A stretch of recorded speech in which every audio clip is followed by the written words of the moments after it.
Hello বন্ধুরা, welcome back to another video. আগের এপিসোডে আমরা দেখেছিলাম বেস্ট কিং এখানে শিয়াবাইকে তার অতীতের সব কথা বলছিল। সে জানায় কিভাবে তার প্রিয় মানুষটা, যার নাম ছিল লং লং, তাকে চিরজীবনের জন্য ট্র্যাপ করে দিয়েছিল। আর এই ঘটনার কারণেই সে মানুষের উপরে এত ক্ষুব্ধ হয়ে উঠেছিল। এখন সে কোনো মানুষকে আর ছাড়তে চায় না, যেভাবেই হোক সে মানুষকে মেরেই ছাড়বে। এই সিদ্ধান্ত সে নিয়ে ফেলেছে এবং প্রস্তুতিও নেওয়া শুরু করে দিয়েছে। অন্যদিকে ফরচুন টেলার আর তার সঙ্গীরা সামনে এগিয়ে যাচ্ছিল, কিন্তু হঠাৎ তাদের সামনে কয়েকটা বিস্ট চলে আসে এবং তাদের উপরে আক্রমণ করে বসে। আক্রমণটা এতটাই ভয়ঙ্কর ছিল যে তিনজনের জীবনই তখন মারাত্মক ঝুঁকির মধ্যে পড়ে যায়। তখনই ওয়াইল্ড ডগ নিজের সমস্ত শক্তি দিয়ে ওই বিস্টগুলোর সামনে রুখে দাঁড়ায়। সে একাই তাদের সঙ্গে লড়াই শুরু করে। পরিস্থিতি দেখে মনে হচ্ছিল ওয়াইল্ড ডগ হয়তো মারা গেছে, কিন্তু শেষ মুহূর্তে লড়াই করে সে ফরচুন টেলার আর তার নাতনিকে বাঁচিয়ে দিয়েছিল। বিনিময়ে নিজের জীবনটাই দিয়ে দিয়েছিল, আর তার বেঁচে থাকার সম্ভাবনা প্রায় শূন্য। এরপরই আজকের এপিসোডটা শুরু হয়ে যায়। এপিসোডের শুরুতে আমরা কিছু পাস্টের সিন দেখতে পাই। সেখানে দেখা যায় বিস্ট কিং মানুষদের হত্যা করা শুরু করেছে, কারণ সে নিজে তো একজন মানুষ ছিল না, বড় একটা অদ্ভুত অস্তিত্ব ছিল।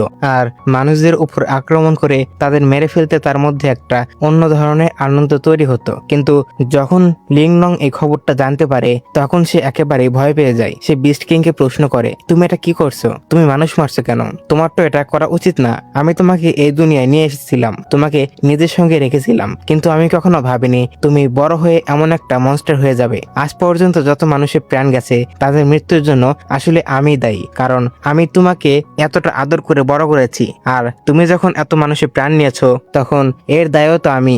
নিজের কথাগুলো বলতে বলতে লিংলং বুঝতে পারে সে কি ভয়ঙ্কর একটা ভুল করে ফেলেছিল। তখন বিস্ট কিং তাকে বোঝায়, আমাকে ক্ষমা করে দাও, আমি আর কখনো মানুষের দিকে খারাপ দিকে তাকাবো না। তুমি চাইলে আমাকে পুরোপুরি মানুষ বানিয়ে দাও, আমি সবসময় তোমার সঙ্গে থাকতে চাই, আমি আর কোনো ভুল করব না। কিন্তু লিংলং জানতো এখন আর আগের মতো সবকিছু সম্ভব নয়। সে বলে, আমি যতদিন বেঁচে থাকবো ততদিন তোমার সঙ্গে থাকতে পারবো না, কারণ আমার পাশে থাকলে তুমি বারবার মানুষের ক্ষতি করতে চাইবে। তোমাকে থামানোর এখন আর আমার কাছে একটাই উপায় বাকি আছে, আমাকে নিজের জীবনটাই শেষ করে দিতে হবে। একথা বলেই লিংলং নিজের শরীরের ভেতরে ছুরি ঢুকিয়ে দেয়। এদৃশ্য দেখে বিস্ট কিং একেবারে ভেঙে পড়ে। সে কিছুতেই মেনে নিতে পারছিল না যে লিংলং নিজের জীবন দিয়ে দিছে। লিংলং তাকে বলে, হয়তো এটাই একমাত্র পথ ছিল যাতে আমরা দুজন চিরতরের জন্য একসঙ্গে থাকতে পারি, আর তুমি আর কখনো কোনো মানুষকে হত্যা করতে না পারো। কিন্তু এরপরে আসলে কি হয়েছিল সেটা আমাদের এখনো দেখানো হয় না। লিংলং সত্যিই মারা গিয়েছিল কিনা সেটা পরিষ্কার না,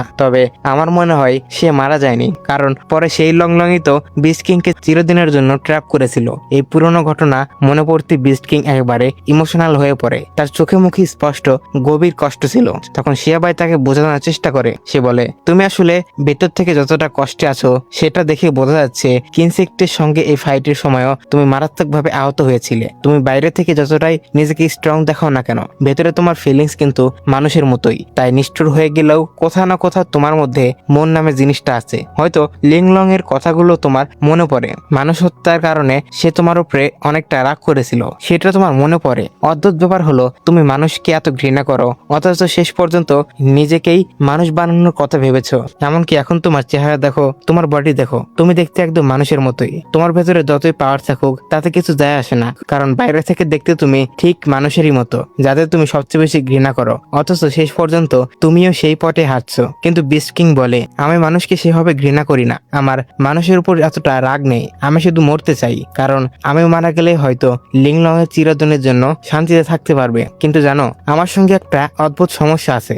আমি মরতেই পারি না। যত চেষ্টা করি আমার মৃত্যু হয় না। আমার বডিটাই এমন যে সেই শোয়ার নামই নেয় না। আমি নিজেকে শেষ না করা পর্যন্ত কখনোই লিংলং এর কাছে যেতে পারবো না। তাই তখন জিয়াবাই অবাক হয়ে বলে, মানে তুমি মরতে চাও কিন্তু মরতে পারছো না? এ কেমন অদ্ভুত ব্যাপার। মানুষ এখানে বেঁচে থাকতে চায় কিন্তু বাঁচতে পারে না, আর তুমি মরতে চাও অথচ মরতে পারছো না। সত্যি বলতে ভাগ্যটা কতটা অদ্ভুত, কার জন্য কিভাবে কাজ করে সেটা কেউ বুঝতে পারে না। এরপর আমরা আবার ফরচুন টেলার আর তার নাতনিকে দেখতে পাই। ফরচুন টেলার তাকে বলে, ওয়াইল্ড ডগ মারা গেছে, এবার ওকে ভুলে যাও, আর ও কোনোদিন ফিরে আসবে না, সব চিন্তা মাথা থেকে বের করে দাও। কিন্তু তখন তার নাতনি হাল ছাড়েনি। সে বলে, আপনার কাছে তো অনেক রেয়ার হার্ট আছে, এত ধরনের টেকনিক আপনার জানা, তাহলে যে কোনো একটা টেকনিক ব্যবহার করুন না। যে হবে হোক ওয়াইল্ড ডগকে বাঁচান, আমি ওকে জীবিত দেখতে চাই, ওকে আমার চোখের সামনে মরতে দেখতে পারবো না। ফরচুন টেলার তখন অসহায় ভাবে বলে, আমি একজন মানুষ, কোনো গড নই, আমি শুধু টেকনিক পারফর্ম করতে পারি, এমন কোনো ক্ষমতা আমার কাছে নেই যে আমি একজন মানুষকে জীবিত করে তুলবো।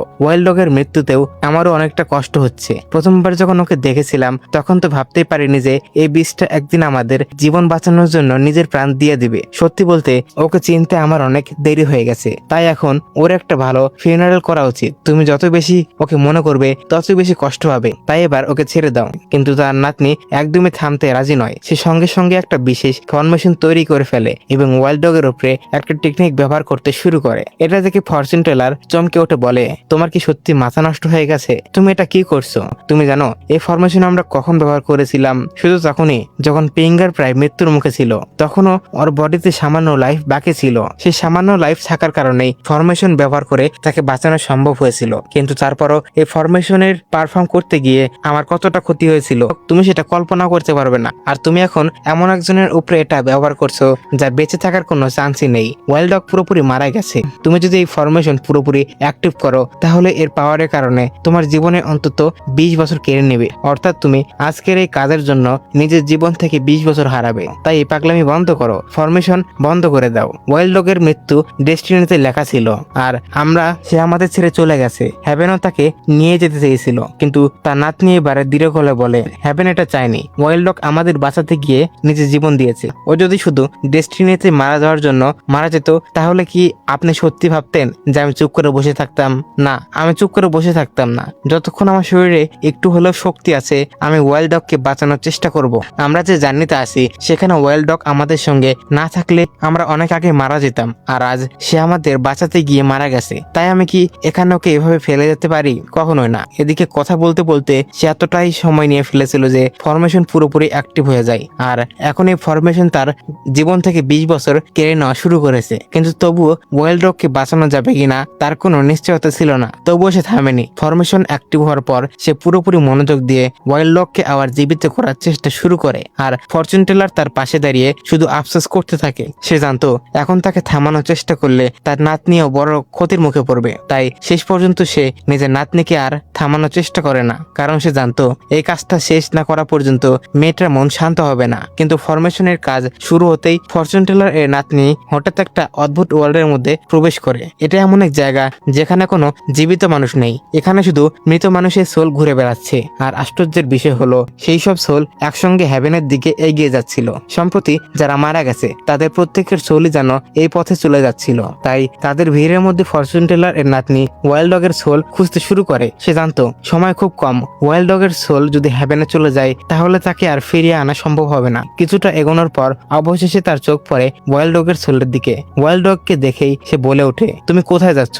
তোমাকে আমার সঙ্গে ফিরে যেতে হবে। কিন্তু আশেপাশের অন্য সোলগুলো যখন বুঝতে পারে এই মেয়েটা একজন সোলকে বাঁচানোর জন্য এখানে এসেছে, তখন তারাও তার কাছে ছুটে আসে আর বলতে থাকে, আমাদেরও বাঁচাও, আমাদেরও এখান থেকে বের করে নিয়ে যাও। আমরাও এখানে মরতে চাই না, আমরাও বাইরে যেতে চাই। কিন্তু ফরচুন টেলার এর নাতনি কারো কথা না শুনে ওয়াইল্ড ডগের সোলটাকে ধরে টেনে বাইরে নিয়ে যাওয়া শুরু করে। পেছনে পড়ে থাকে অসংখ্য সোল। তাদের আর সঙ্গে নিয়ে যাওয়ার সুযোগটা ছিল না। ওয়াইল্ড ডগের সোলটাকে টেনে নিয়ে যেতে যেতে তার নিজের শরীরে অনেক কষ্ট হচ্ছিল, তবুও সে থামেনি। নিজের পুরো শক্তি দিয়ে ওয়াইল্ড ডগের সোলটাকে সে ভয়ঙ্কর জায়গা থেকে বের করে আনতে থাকে। শেষ পর্যন্ত সে সোলটাকে বাইরে নিয়ে আসতে সক্ষম হয়। বাইরে এই দৃশ্য দেখে ফরচুন টেলার ভয় পেয়ে যায়। সে সঙ্গে সঙ্গে বলে ওঠে, কি হয়েছে? তুমি কি ঠিক আছো? সে নিজের নাতনিকে থামানোর চেষ্টা করতে যাচ্ছিল যাতে ফরমেশন তার জীবনটা কেড়ে না নেয়, কিন্তু ঠিক তখনই সেখানে আরেকজন এল্ডার এসে উপস্থিত হয়। এই সে এল্ডার যার সঙ্গে আগের সিজনে শিয়াফানের বেশ কয়েকবার কথা হয়েছিল। এল্ডার এসে ফরচুন টেলারকে বলে, কিছু করো না। তুমি যদি ওকে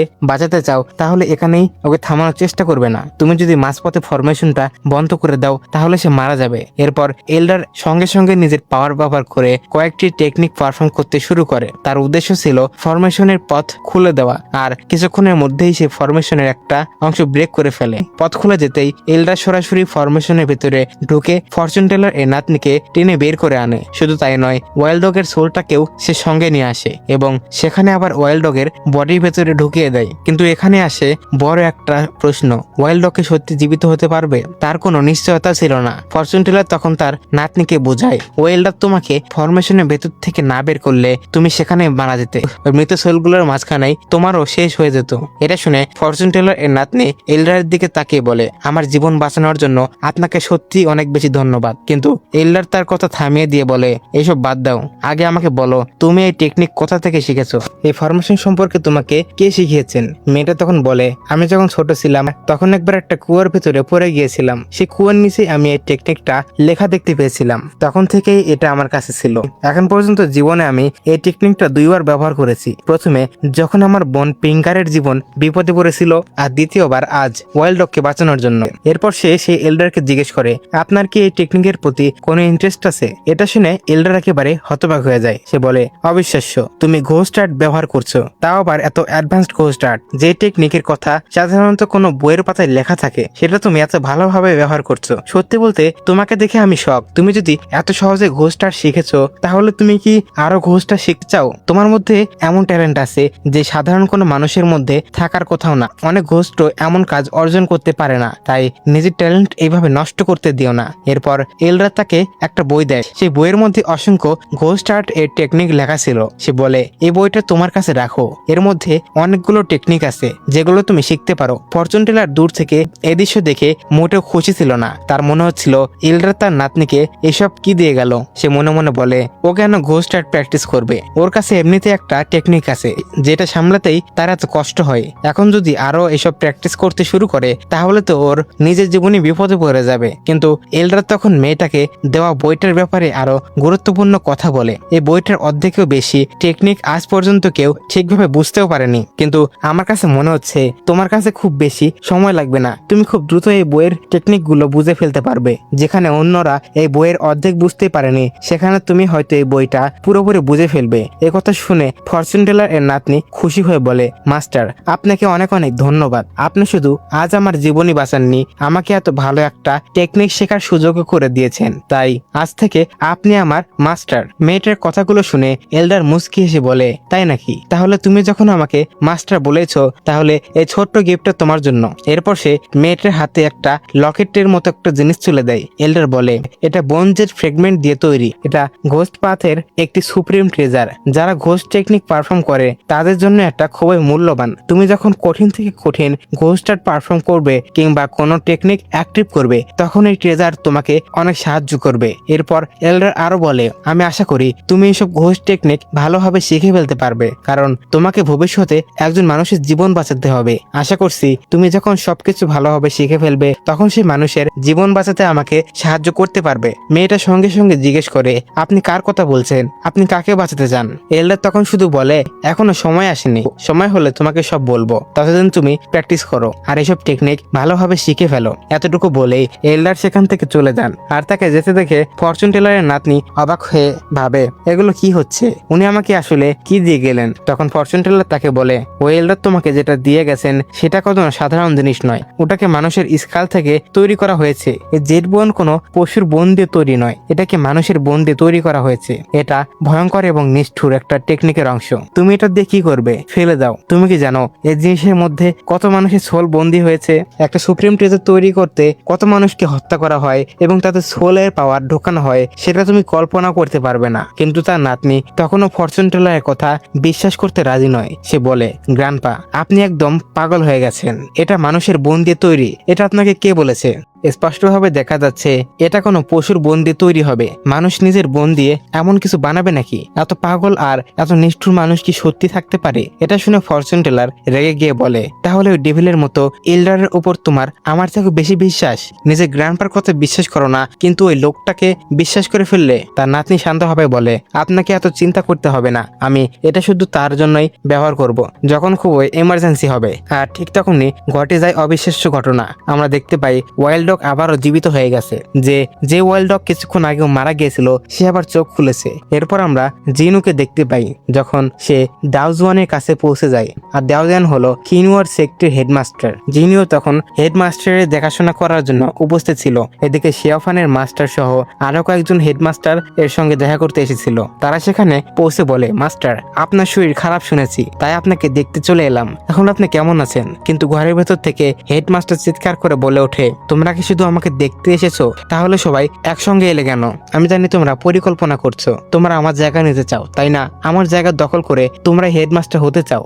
সবাই প্রস্তুতি নিয়ে তোমরা এখানে এসেছো। হেডমাস্টারের এমন কথা শুনে সবাই অবাক হয়ে যায়। তখন শিয়াফানের মাস্টার বলে, আপনি এসব কি বলছেন? আমরা কেন আপনার জায়গা নিতে যাব? আপনার পজিশন তো আপনারই থাকবে। আমরা শুধু আপনাকে দেখতে এসেছিলাম যে আপনি কেমন আছেন। আপনি সবকিছু ভুল বুঝছেন। কিন্তু হেডমাস্টারের রাগ তখন আরো বেড়ে যায়। সে চিৎকার করে বলে, তোমাদের কি মনে হয় তোমরা কি আমাকে বোকা মনে করেছো? তোমরা সবাই এখানে আমার সঙ্গে প্রতারণা করতে এসেছো। তোমরা সবাই ট্রেটর। সে একের পর এক সবার বিরুদ্ধে অদ্ভুত সব কথা বলতে শুরু করে। সবাই যখন বুঝতে পারে হেডমাস্টারের অবস্থা মোটেও স্বাভাবিক নয়, বিশেষ করে নিজের ওজিয়ান শট ব্যবহার করার পর থেকেই তার আচরণ পুরোপুরি বদলে গেছে। মনে হচ্ছিল সে প্রায় পাগলের মতো হয়ে গেছে। নিজের সঙ্গে কি হচ্ছে, কি ঠিক কি ভুল, কিছু সে বুঝতে পারছে না। ছোটখাটো বিষয় নিয়েও সে একের পর এক মানুষের উপরে দোষ চাপিয়ে দিচ্ছিল। এটা দেখে সেখানে থাকা সবাই ভীষণ চিন্তায় পড়ে যায়। তাদের মনে হচ্ছে হেডমাস্টার এর মানসিক অবস্থা সত্যি পুরোপুরি খারাপ হয়ে গেছেন। এরপর আমরা ভ্যালি মাস্টারকে দেখতে পাই। তার সঙ্গে জোকি